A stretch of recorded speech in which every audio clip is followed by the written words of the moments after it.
dogs came up a steep path toward the top of the cliff and heard Notbert's castle. Nothing that day, said Notbertson. Noggin at no tipfosset in the cliff. Did some make that noise? He asked. What noise? Asked Nogbert. He can't hear anything. I all heard perfectly well.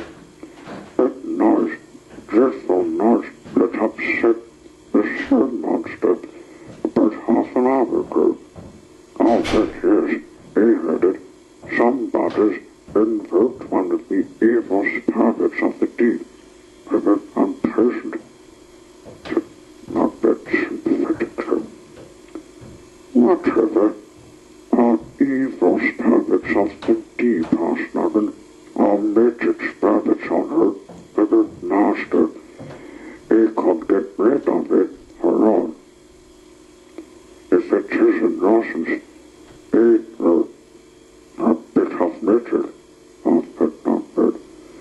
I'll hate her then. You're top it, said Noggin. Nogbert chuckled. He thought that help to help, of course, but there was the small bit of the crown of the north heads to consider.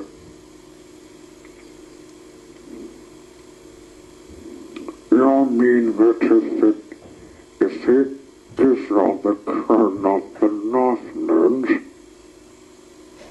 and makes you king of the Nogs, you'll get rid of the evil spirit thing? Yes, expect he could say it won't be easy, but they think he could sit up it. If we don't get on the crown, oh well, it's up to law, explained Nogbert. But he's the evil spirits, and certainly them more often until the person monster goes completely mad and impetus and floods all over the town and harbour. He could cause a red and nasty disaster on her monster. Nogbert looked in the shadow for the said monster. And to tell the truth, he was not telling this truthfully. All that was needs not truth. Well, Noggin and Nogbert had been talking, and the others had been searching the cliff top and facing for some sign of the grotto further, around the noisemaker, but they found no sign of it. No sign of the trumpet, nothing. There were lots of caves, said Earth. They're called chimney caves. This is soft names for and some of the caves go right down like small shafts. They're dangerous. If you're out knocking where or hoping, well, her doctor comes having sickness, and they always know where he hoping, said Nogbert. But what about the offer?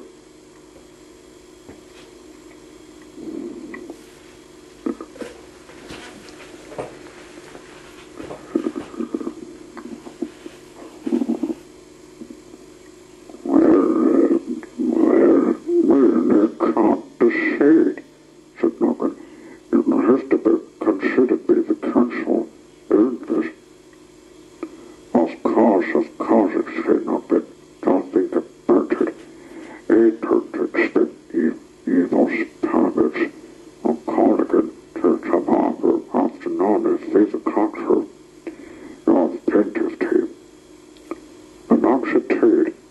Noggin called a meeting of the elders of the city on the next afternoon, and they spent the rest of that day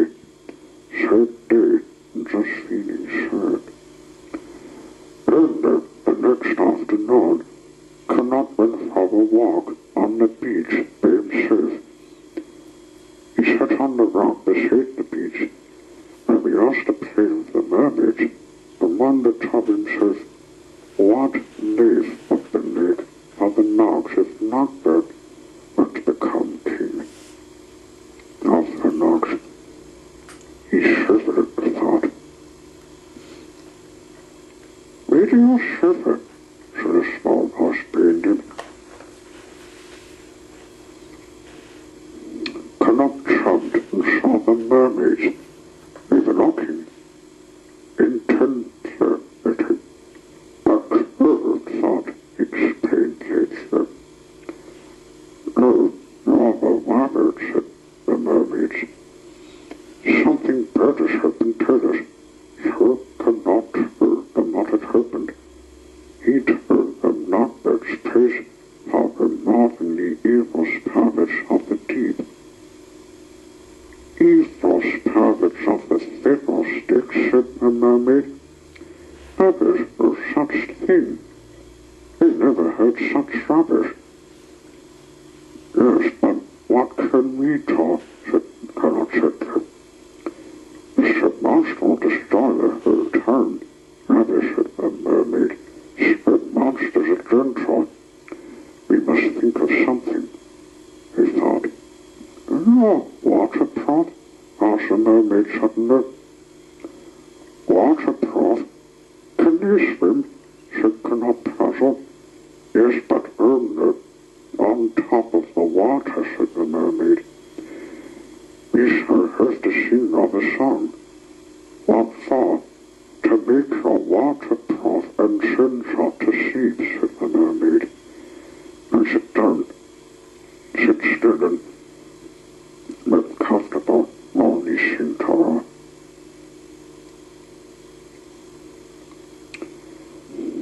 The singing of mermaids, each to each, is a water magic of great beauty and strength. Cannot listen, entranced and sound, found himself dropping personally into sleep. If he had been able to stay awake, he would have been rather frightened, because as soon as they thought that the mermaids took them off the rock, they hurled him into the water. Once there, they gripped him.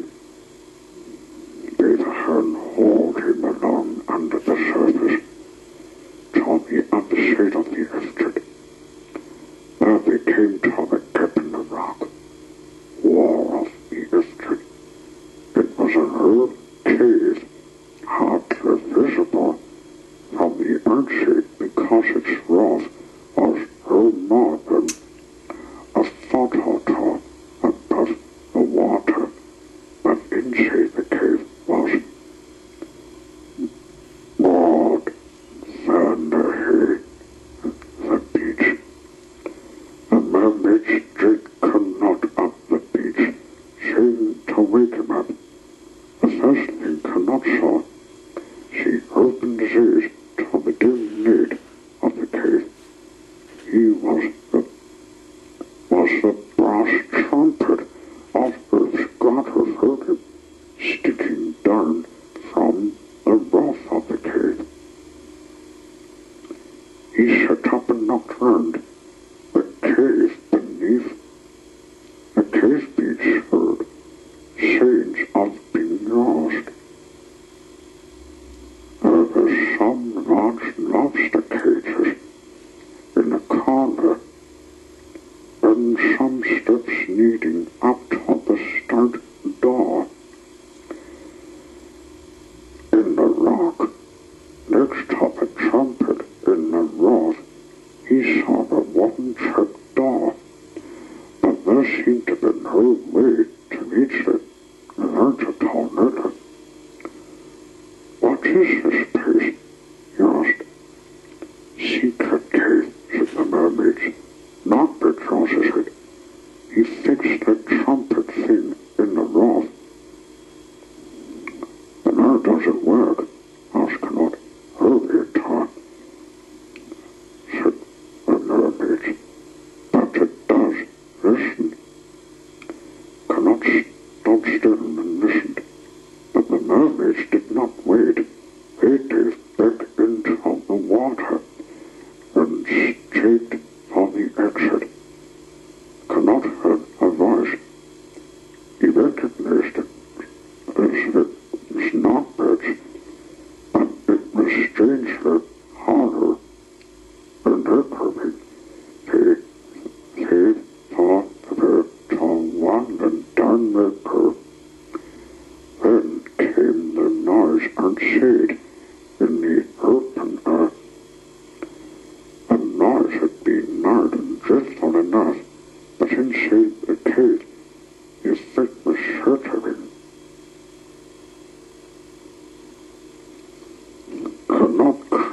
with his ears shut and his fingers tight up his arse. But the noise seemed to enter his body, all the bones, and shake it, make a rattle. Then the noise stopped. The trapdoor, the shade, the trumpet kicked open, and lit his pistol darn-throated knockbird hanging from his umbrella. Make a purpose shot. Ah, visitors, he cried. Prince cannot indeed come to visit his aged great-uncle and niece to join me at a concert. Rather Godfrey shall think he invented it, he says. Earth invented it, said Connaught. Although Earth's instrument had bearers and all sorts of machinery to make it work, made it much simpler. No bearers or pipes or levers, just a trumpet embedded in there. It would be yes, to tell on our words what John Nickford. Knockbird did not wait for Connaught's answer. Your method, displacement, is the secret. It is simple. Just above the trumpet is a reed, and above it is a chimney cave. A deep, perfectly round, small cave. Make a chimney up toward the top of the cliff. Only Tommy's bird on the top of the cliff with my umbrella, hoping to keep off the rain or the sun and wind and the hot escape and the jump. In even taller her gentler down, effort hanging me umbrella. Then aim make a pump in the air. Is fast for the trumpet the most greatest thing sound. Hurts of it occur.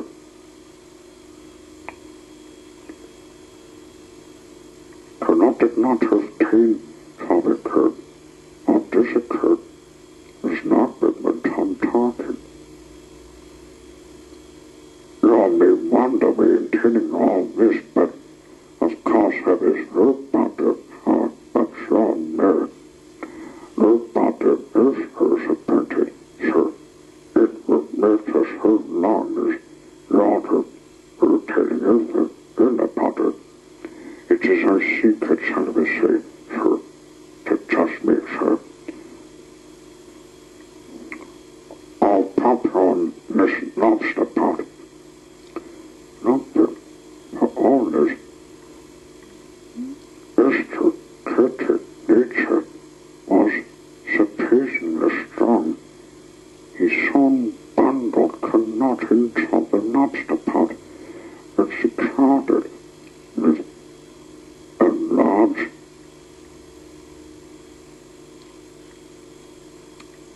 padlock and chain. It's rather strong lobster pot, I think. It has been specially made for the large for lobsters. It's been with a nice livingness, etc. But if they must get on now.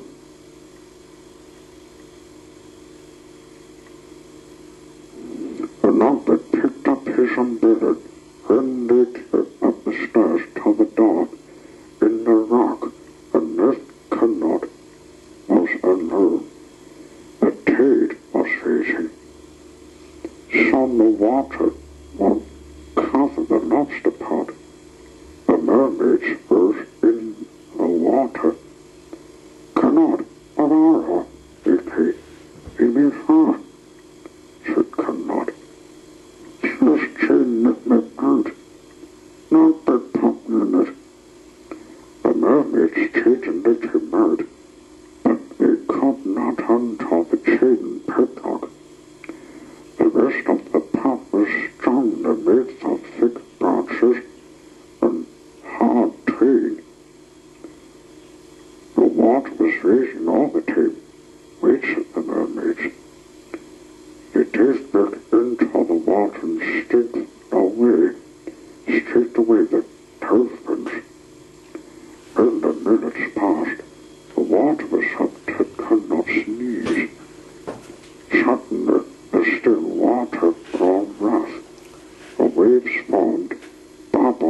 hurls a vast herd broke the surface, the sea cannot. It was the great Sir Monster truth. Is it creed? Whispered the monster, crunching thunder up in the great brass trumpet. Yes, whispered cannot.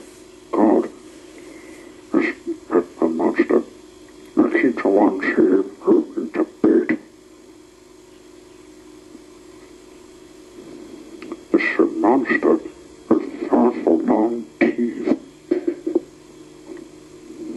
But they were a deal forbidding for lobster pots. He bit carefully and neatly for the surgeon cannot step out. Think of, he whispered. That's all right, whispered the monster, crunching his with the trumpet. Seven, said the trumpet in Nogbert's honor voice. Target shooting again. You must go, is the monster. Said cannot. Suddenly it came to him. Wait, you can stop it. 6. There, said the trumpet. Just wait till he stops counting, then pull back. 4. There, said the trumpet. A great monster draw enormous breath and approached the trumpet. 2, 1, said the trumpet. The great monster touched its vast mouth toward the trumpet. Down they go, said the trumpet. Pull, shouted cannot. The great monster blew, for the largest symbol across the earth on the sacred father was earth unlawful.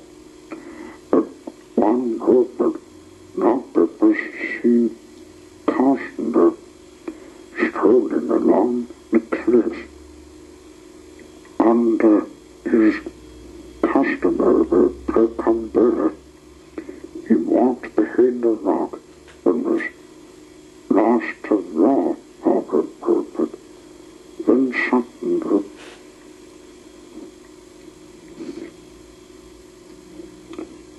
there came a sound-naked, gigantic hiccup, and he was seen to shout peacefully, he up until the sky, perfectly lifted, hanging from the handle of his umbrella with his foot shoulder.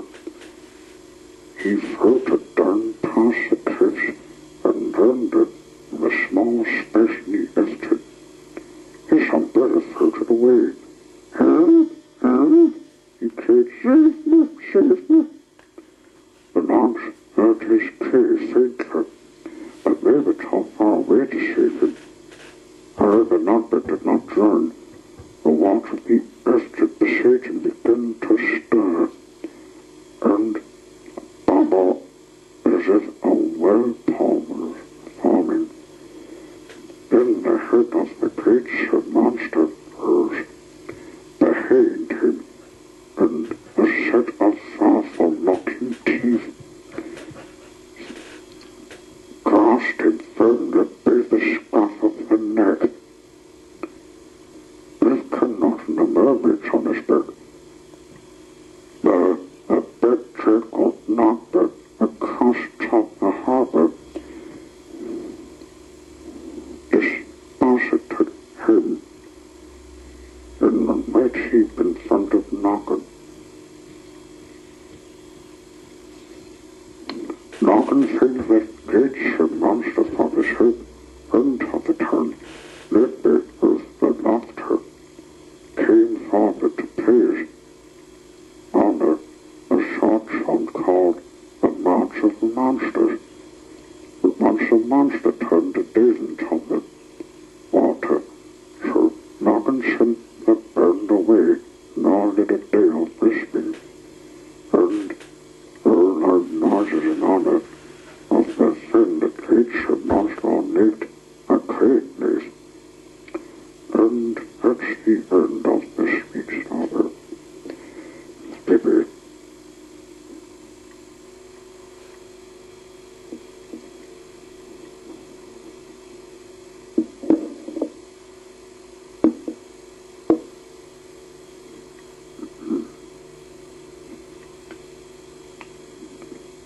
The saga of Noggin and Nog, Bog in Newton, the Brick Watch.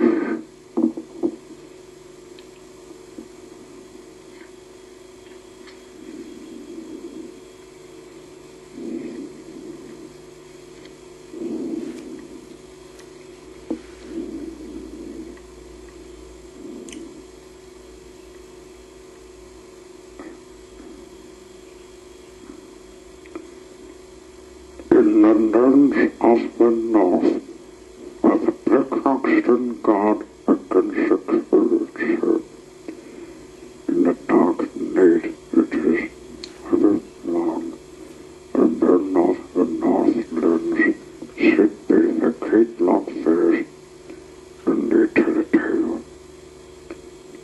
They tell of Noggin, king of the Nogs, or sailed south to seek new things, and how the brightness of one evil man turned back the wheels of time. And all things that Noggin brought back from his journey to the south were made their 8,000 thoughts. In the warm lands of the south, the houses were elegant. They had grass, windows, and soft-painted walls, and some of them even had devices to tell people how much the day is past the past. No, they would call them clocks, but the monks had never bothered to measure time of exactly. For them the days were short in the winter, and long in the summer, and when they were hungry, it was dinner time.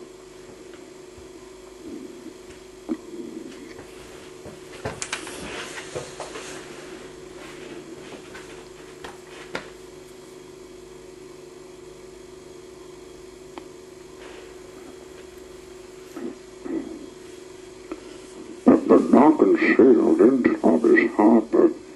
He saw again the little heap of thatched cottages jumbled round the crumbling walls of his lumpish castle.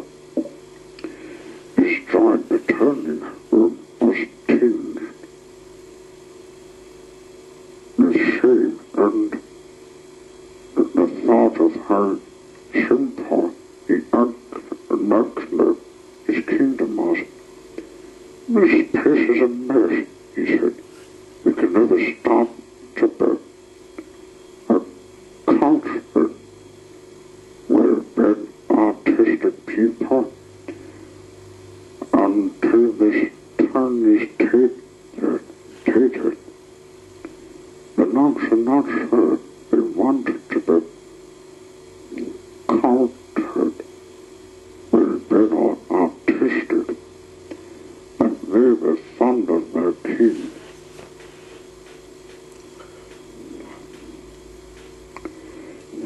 What side of the door, he asked. Well, for a start, we could do some weight washing in the south, and in the south the houses are painted on the outside with whitewash, or sometimes pink or cream wash. They look pretty and neat. This was a simple thing for the Nogs to do, and they went with it with a will. They tended to whitewash everything in shade at first, but so they found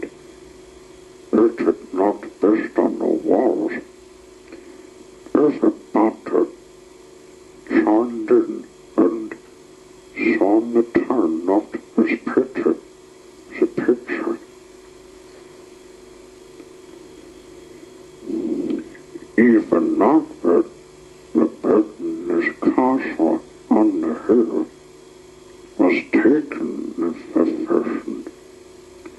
He mended some of the more broken pieces and color-washed the castle, but of course the color each used was black. Even the servants of course helped with the brickwashing, with brush or sponge to in beak. They dabbed the hitch's carvings, which cased the towers of the castle until they were clean and sailor and black as snow. Noggin thought the waiter's wash turn was a great improvement, but he knew that this was only a beginning. He thought he would set an example in his town, in his own castle. So he decided to the northern room built in the harbour of the Southland. It was an extremely elegant building. In the castle, in the classical style, the walls are smooth and solid, which is unknown in the Northlands. The windows were tall, with pieces of real glass in them, and marble on the knocks of it with a little glass. The roof is not thatched, but tiled, and on the top was a small ornamental tone or cupola on pillars. It was his finishing touch which astonished the Knox. It was undoubtedly the most beautiful in the whole edifice, greatly pleasing to the eye. But what was the cupola for? Is it a chimney? Asked the Noxon. Certainly not, said Noggin. It is naked little. It's the house on the top, said Prince Knop. Can they live in it? Could be said Noggin. It's not for living in. Well, what is it for then? Asked Herr Noxon. Noggin is slightly confused. Well, we could do something with it. I mean, put something there. Yes, of course. That is where the cock is tickled. A cock? What is a cock? Said Ruth the laughter. Noggin said in the closeness explained to the Nogs that a cock was for telling the tale. He explained to them how the days are divided into hours, and that hours are always the same. Now didn't have short hours in winter and long hours in summer. For once all the Nogs listened carefully and intently. The act of marking and the passing of tamers had a strange. They thought the strangest of all the 8 was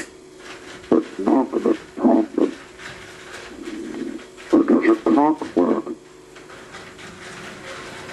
After, now this was a very difficult question. Noggin knows what clocks were for, and he had seen many of them, but he could not tell them how they worked. Well, there was a sort of bit that sings and it goes, and when it moves the horns, he begins. Horns? Said the oxen, a sort of pointed things that point all the numbers of the hours and minutes at Noggin. It soon became clear that Noggin was not going to be able to explain how clocks worked. But they had announced this home cheese in the air talk that they began to change and purpose things and contraptions of the purpose. With the laughter, the cotton winter was of course the most altruistic. He took a parchment and pen and ordered a complex design of tapes and baubles and wheels and envelopes, but many other knobs it was as well, which they brought to Noggin and tried to explain to him. But Noggin could not say which was the best. We must have a competition, he said. The only way to find out which clock is the best is to take them out. If the doctor who wants to make a clock, we shall place them all in the North Room in the dawn on Midsummer's Day. We shall enter the room, and the doors will be locked. If the doctor keep away from the building, and we shall stay there until the sunset, and we shall say which clock is the best. It seemed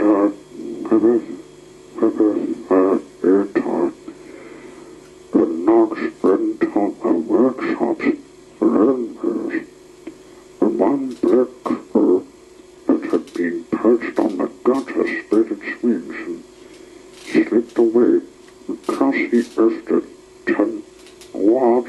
towards Nogbridge Castle.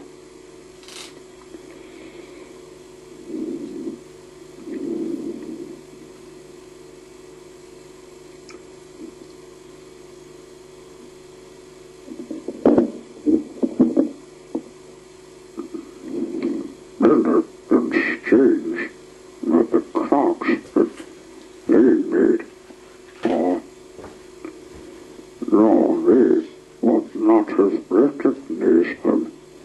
Some worked with pillars, some seemed like windmills. One had this Miller candles was an organ. The organ has tapes.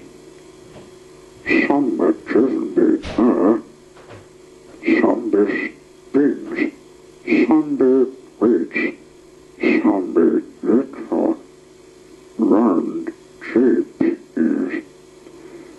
One even is purple and scissor, but with the master would have none of these methods. Water, he nudged. Water's the only consistent power, you mean. They come up with the biggest and best of all. Her doctor know what hers clock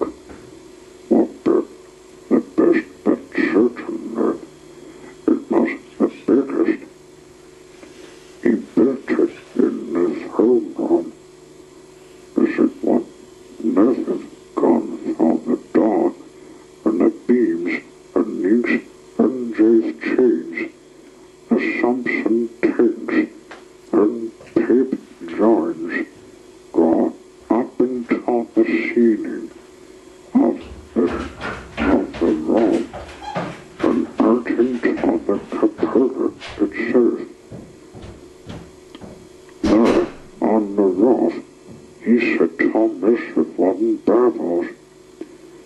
Just for precious started, he explained to noggin, always thinking that the Barrows did not enter the blotter of his north home room.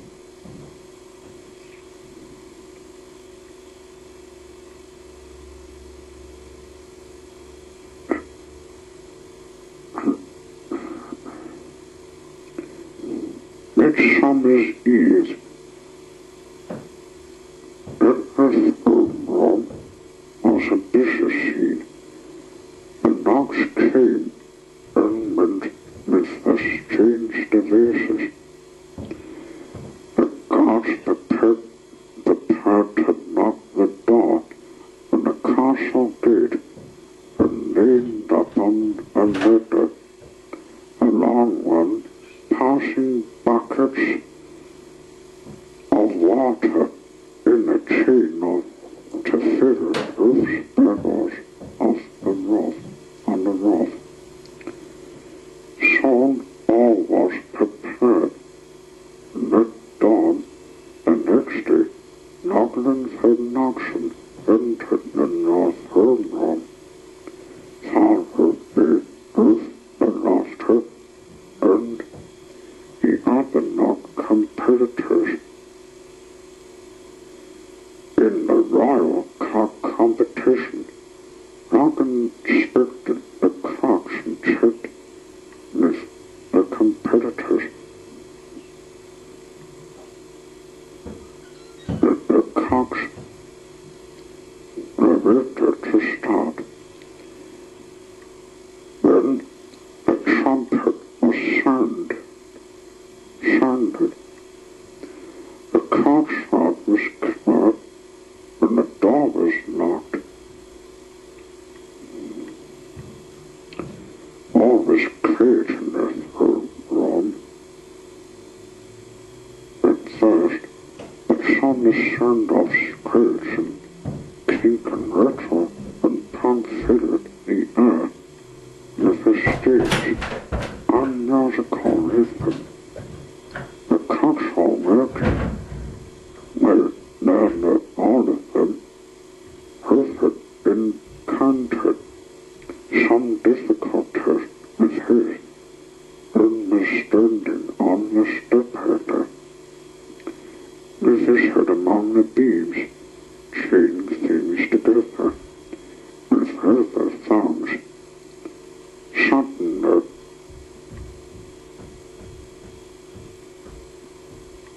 there came a loud thumping at the door. All is there, shouted Sir Noxon. It is he, called the captain of the royal guard. Tell Noggin his uncles are with a cock and demands to be allowed in. Tom need, shouted Sir Noxon. He says he will destroy the world if we don't let him in. Shouted the captain. Noggin said, "Oh, he always says it. Well then, let him in." The door was flung open, then stopped, knocked at the bed. "That's all now," said the Noxon crossly to the guard. "Don't let down the gate. Clear the battle away and leave us in peace." Noggin placed his clock on the table. It was compared to the others, an ordinary looking thing. A box-shaped like a house with a round face on the top, with tall hands on it and 12 numbers. Not able to recognize it at once. It was a clock, and the time on it was 12 minutes to 7. At 7 o'clock, it produced a strange noise, a whirring sound. Then the doctor turned to look at it, saw wonder of wonders,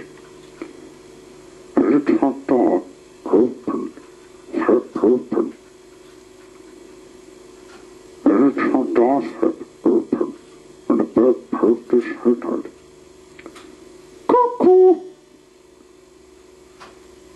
It shouted 7 times, and it heard.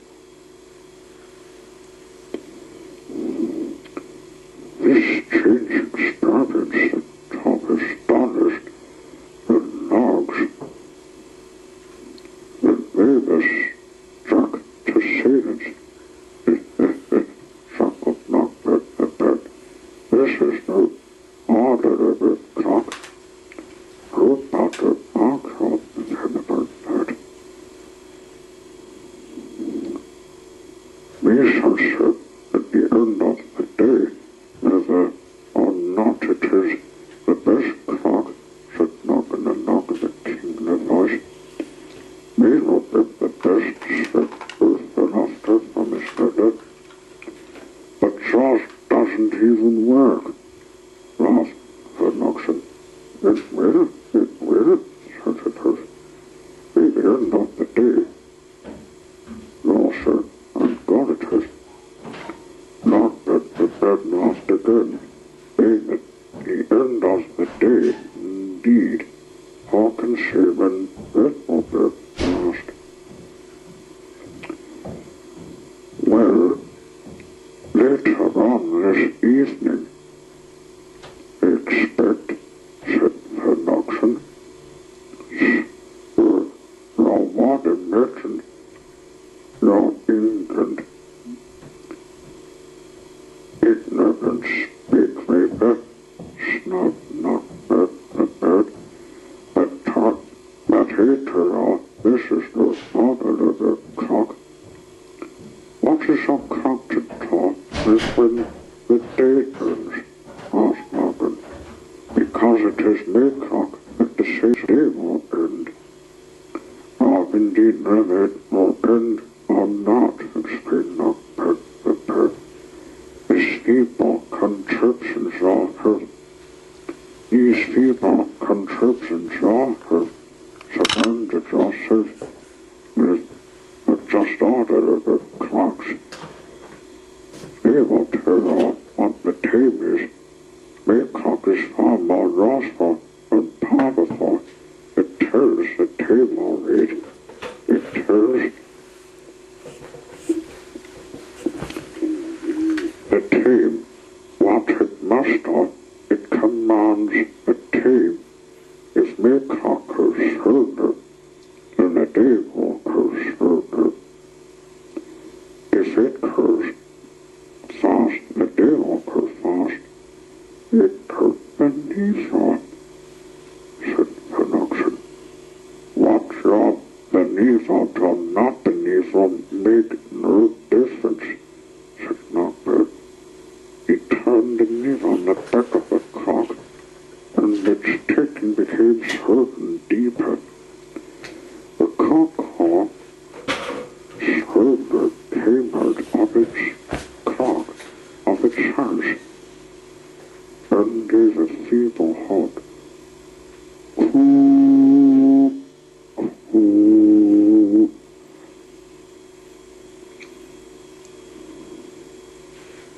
Now, said Knockbird the bird, now the day will pass, let it. We'll see next week. Rubbish, said Noggin. Your maiden nothing snug now, said Knockbird, but your son changed your son, Noggin the Noggy being your person.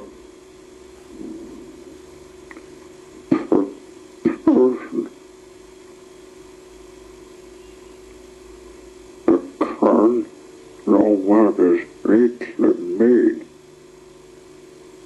Give it to me and give me the kingdom of the Nogs. It is lately made taught, and they will save you and your people from a strange and terrible fate.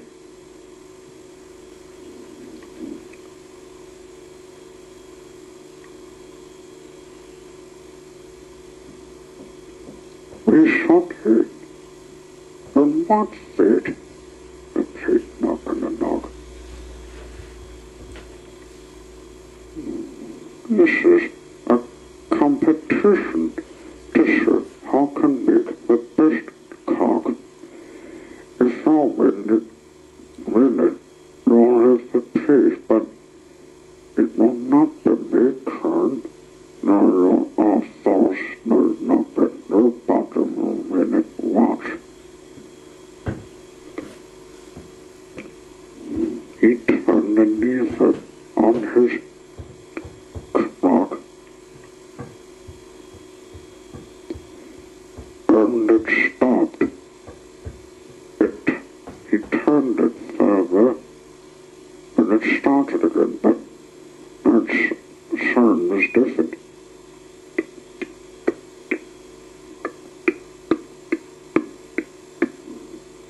The dogs watched in amaze as the hens moved backwards. "Cock, shouted the bird. The cock went faster.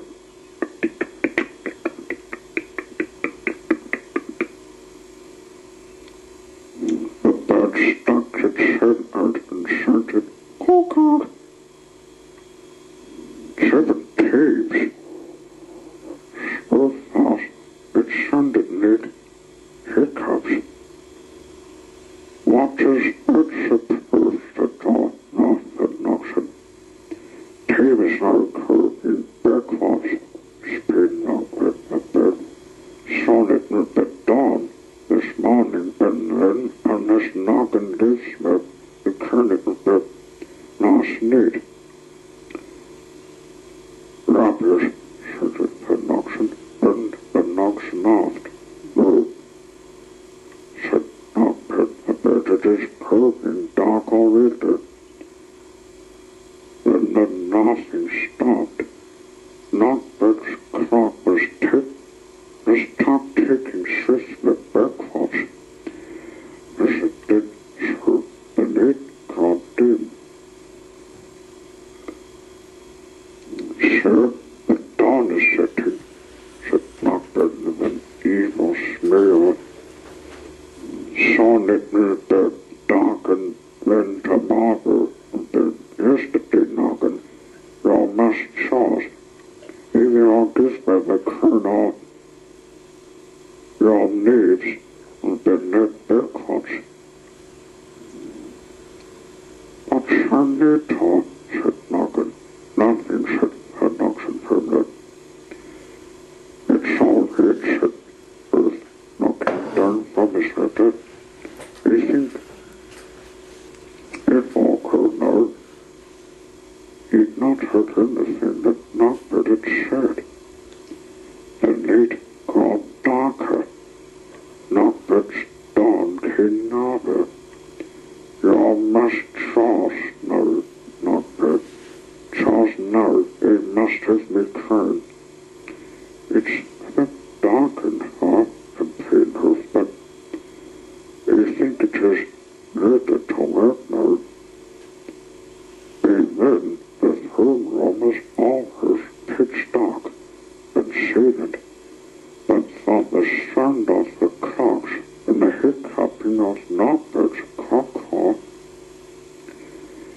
as it marked the swift passing backwards time.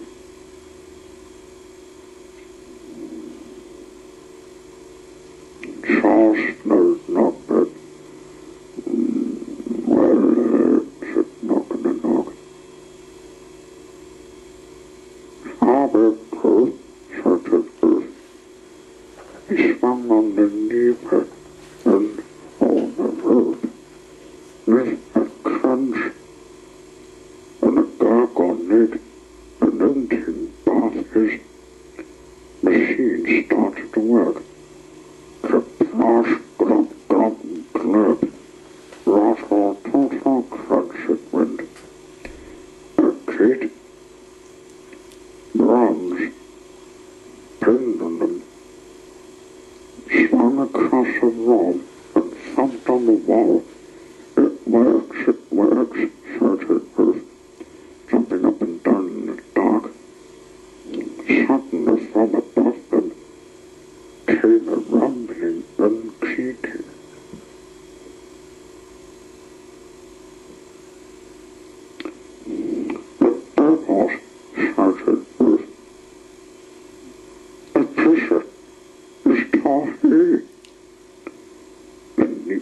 enough time advanced to turn it off, but he was too late.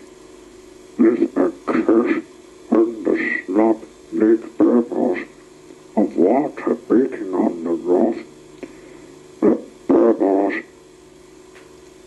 of water on the roof broke.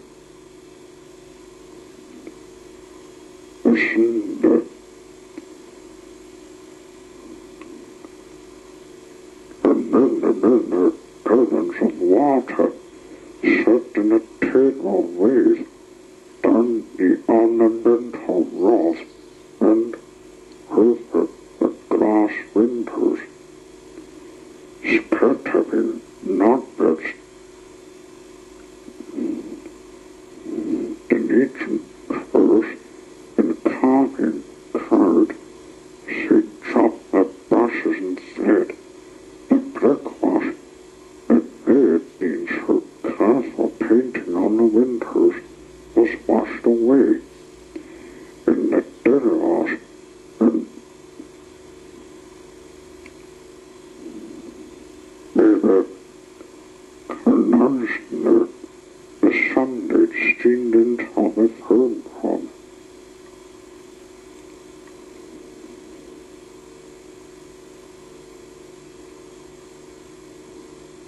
Claire says, not bad. Help! Shouted Ruth, chained to Dubby's machine. It was too heavy and wet. The knock jumped to cover. The cover, she fell. It crushed several other clocks, and swung its pendulum clean for the wall, leaving a hard stick at her. Knocker picked up his cock and jumped over her. He went for his knees, but no doctor chased him. They were all talking fast. They did not know what time of day it was. In fact, from then on, they never really knew the time of the day. They decided was for better for being knocked out by clocks. It was the best left to knock off itself, and they never made clocks again.